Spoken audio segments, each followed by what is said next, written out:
aujourd'hui on a pu lui priver de sa liberté, de le maintenir en France après autant d'années et autant de souffrances, je pense qu'il en a vraiment souffert énormément parce que c'est quelqu'un de vertueux. Et quelque part, souvent, ce sont des hommes comme ça qui souffrent intérieurement et qui ont du mal pourtant à s'exprimer. Et je pense quand même que ça a dû faire au moins quelque chose de très difficile, de très pénible à vivre.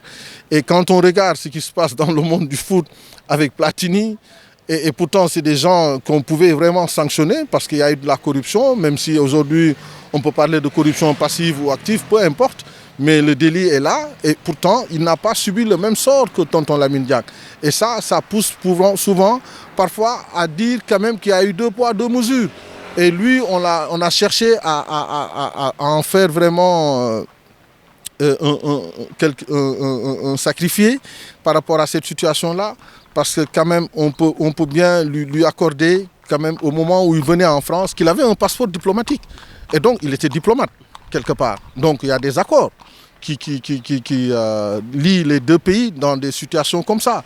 Et c'est dommage, moi ça me fait énormément mal parce que c'est un tonton que j'ai connu dans la Médina, à chaque fois on le croisait comme ça, il était très accessible, à Rebeuss, partout, il était tout le temps entouré de ses amis.